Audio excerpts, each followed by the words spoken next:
Okay, so we're back, and moment of truth time. I'm about to cut on the PS5, and we'll see if it recognizes the drive. Fingers crossed. Here's hoping that it does.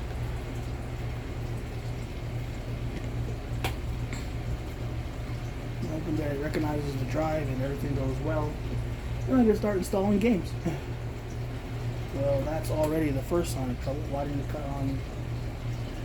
Why didn't it actually go? It says it's repairing the system, which is never good. I did cut it off all the way before I unplugged it, so that's just wonderful. I don't know why.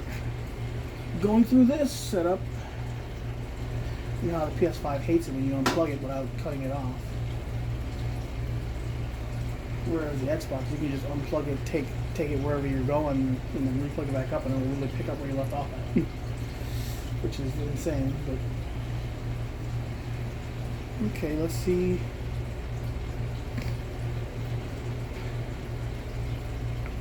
There's the PlayStation logo. USB extended storage drive wasn't removed properly. That's a lie, but okay. Your M.2 SSD, you need to format it. When you format your M.2 SSD, all day will be... Okay, here we go. So it is recognizing it. It's formatting. Okay. So this is pretty promising so far. Let's see. It says the read speed of your M.2 SSD is as follows. Experience problems while playing a game installed in M.2 storage. Try installing it in console storage. Read speed 56. So it reads it as 5,632.621 megabytes per second, which it kind of sucks because the listing on Amazon showed the drive at 6,600 megabytes per second read speed, which was the reason I got the drive. You know, it was a little more expensive than another one, which was at PS5 spec. This one was above it, so I went with this one. But it looks like it's reading it at at PS5 spec, which I guess it's fine so long as it'll work. It has been formatted. To change where your games are installed, go to Settings, Storage, Installation Location, and something is wrong with the USB drive. Oh shiz. So hopefully that's just the standard error that it gives you whenever it's unplugged incorrectly, which again, it wasn't unplugged incorrectly, the system was powered off, but I don't know. So hopefully we can go through this process, which takes too long. I have to admit, when it comes to PlayStation, it's very, I don't know, the whole thing feels kind of barely held together, with their OS and everything. It's like everything it takes a really long time, stuff can't be done in the background.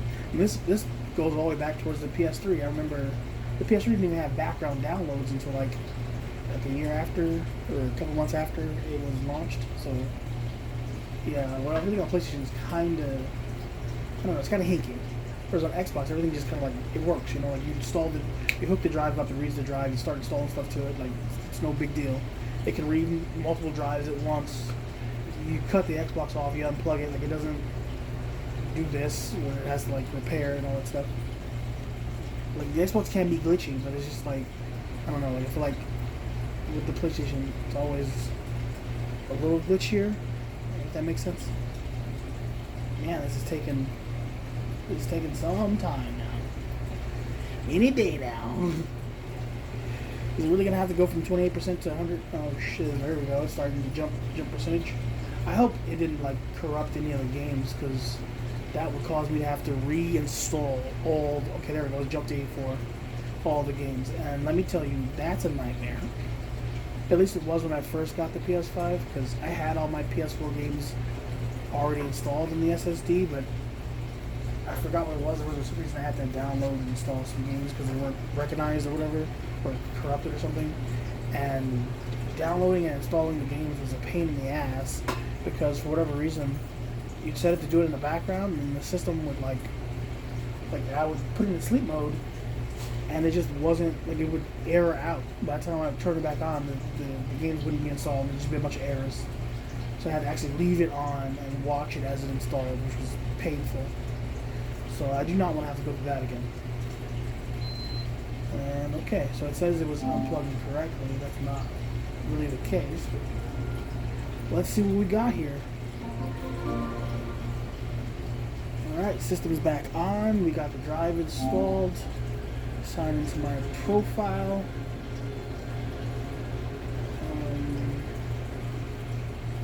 I'll pop up. Where's the menu? Pop in. It's got this USB symbol at the top of the screen. And it's not like, there we go. There we go. Ooh, Fortnite. So let's see here. I'm gonna go to media. No, not media. No. Go back to games. What I want to do is go all the way to settings. Settings. Oop. What did it just do? Did it just open up? Huh? I'm confused. Alright, so it looked like it was about to open up Returnal. I don't know what that was about.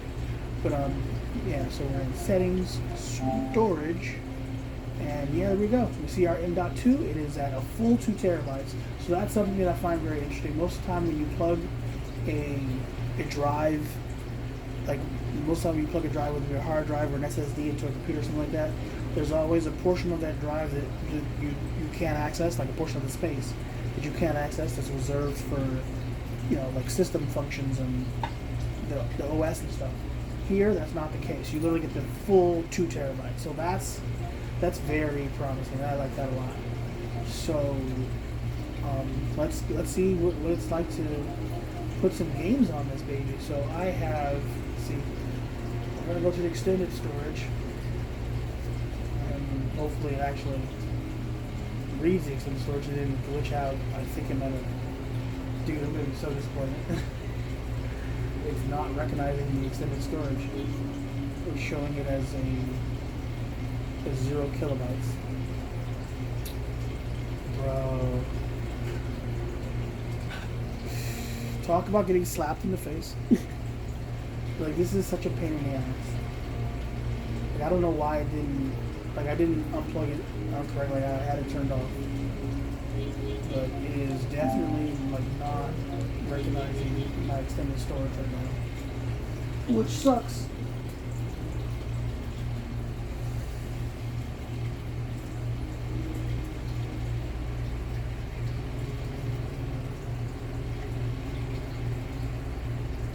The drive is fully inserted and everything. It's not recognizing it. Well, either way, the external drive, the M.2 works. Now that's honestly the biggest thing. Like that's the thing I'm most worried about. The USB extended storage not working is upsetting me, but it's like that's not the biggest issue. Oh wait, okay. I think it just got to it. Whew, wow, that was crazy. I thought I was gonna have to reinstall all those damn games. It's mostly just PS4 games, but I do have some PS5 games on here that were just too big to fit on the internal. But yeah, here we go. So we have a bunch of games here. Now, the only ones I want to transfer over are the PS5 games. So let's see what I have on here. It's PS5. I have... Wow. It's taking a long time. I know there's a PS5 game on here. Here we go. We have Hitman 3. I'm not too impressed about that. Valhalla, for sure. Spider-Man's Remastered. Marvel's Guardians of the Galaxy. Ratchet & Clank. Dying Light 2. Resident Evil Village. Godfall. Riders Republic. Okay, so I'm gonna... Let's start it off with something simple. We'll do Resident Evil Village. Move that to M.2. And we'll move. Let's see how long it takes. This is another thing about the PS5 that I find kind of annoying, is you actually have to sit there and watch as it moves games from storage to storage. And you think, well, that's not that bad. This is fast storage, right? So technically, kinda, it can be, right? Like if I'm moving from the internal SSD to this new M.2, it should be fast, so that shouldn't be an issue. But as you can see, I'm moving it from my external HDD to this SSD, and it's gonna take 5 minutes. and like 5 minutes seems like nothing, except when you have to actually sit here and watch it for 5 minutes. Then it becomes, well, damn. So yeah, that's kind of a, that's a thing. But yeah, overall, I'm happy that I got the drive. It looks like it's and we'll do like a full test. I'll after I install this, I'll go ahead and try and play the game and see how it runs and see if it runs normal. Man, I'm just really glad to have some more storage because, good God, like the games coming out this year, plus next year, DLC, like all that stuff, it's gonna be so much. I mean, I'm a huge Resident Evil fan, and we've got Resident Evil Village DLC. It's returning to third person like it always was meant to be. So I'm definitely gonna play that. Like I can't wait to Resident Evil Gold, like Resident Evil 8 Village Gold Edition or whatever. I want all of that. And then next year we've got Resident Evil 4, remastered. So it's like, yeah, I need space. I need storage space. So it's nice to just finally have that SSD and to finally be able to install stuff. Because I mean, I have games that I have on my external that I didn't even play. Like I never finished Assassin's Creed Valhalla. It's just been sitting on my external because I moved on to other shit. I literally just bought Dying Light 2 not too long ago, and I had to move that to the external because I had other stuff. And then Sony comes out with this freaking service, their new PS Plus service, which has more PS5 games. It's like, yay! Where do I install them? So I'm just rambling, but I am happy to have the storage. So here we are at the 3-minute mark. See what I mean? Like it takes, like 5 minutes seems like nothing, except for when you have to actually sit there and watch it for 5 minutes. It's like I could have been doing something else right now. And yet again, like the Xbox, it allows you to transfer games back and forth between all the drives in the background. You just set it to transfer, and then you go do something else. You can play a game. You can't play that game to transferring because obviously it has to transfer. But you can play another game. You can, I don't know, surf the internet, YouTube video, Disney Plus, whatever. I don't know, whatever you want to do in your system. But you could be doing other things while it's transferring in the background. On the PlayStation, you have to sit here and watch it, and it's just like, but do I want to then? But you got no choice. Like after this video's over with, I'm gonna take all those games that are on the external and put them on the internal, and that's probably gonna take, I mean, I don't know, fucking an hour, maybe. Like dang it, talk about killing time. But it's just nice to have that external storage. Man, I wanted a 4 terabyte SSD though, but those are ridiculous. You see these YouTubers with their big YouTube budget, and they got 4 terabyte SSDs. I don't got a YouTube budget. I mean, I just can't imagine spending $800. Like when the storage for the console costs more than the console itself, that's when we have a problem. That's when we have a problem. Like the storage solution for the console you're playing on shouldn't cost more than the console itself. That's when things are ridiculous. And I can't believe that manufacturers are able to like fixate their mouths to be able to say, yeah, we're going to charge you this much for this. Are you nuts? It's like, it's fast, but it ain't that fast. like damn, the damn thing should play the game for me at that point. Like, come on. You crazy ass. But yeah, hopefully 2 terabytes will be enough. I doubt it won't be, but right. So 3 seconds, and looks like we're done. So now if I go back to the M.2 storage, 27 gigabytes. I don't know why it says other. It's pretty strange. Yeah. Okay, so that's pretty weird. Okay. Oh, okay. So I guess it just recognized it as Resident Evil. Weird. But yeah, here goes Resident Evil Village, 27 gigabytes on the M.2. So now the Village is installed on the M.2. Let's go over to Game Library. You see Resident Evil Village is here. Click that. Play a game, and we're off. We're gaming. So yeah, looks like a successful transfer here, and we'll see what the load times look like. I'm not gonna be doing like any comparisons or any of that. I ain't preparing any of that stuff. I'm not. No, we're just gonna guesstimate what the load times look like. I mean, if it was, wow. Okay, that happened. But if it was taking a long time to load, I feel like we'd recognize it. You'd be able to tell. Man, I love this game so much. This is a really good game. Despite the fact it's in first person, I like it a lot. This pistol is nice. It's better.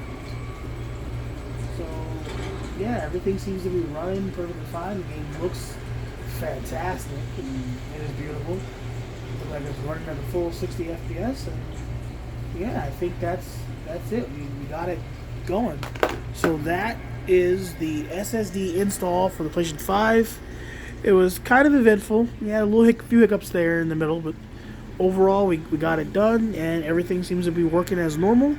So now I got my PS5 loaded up with 2 terabytes of storage space. So awesome. See you guys later.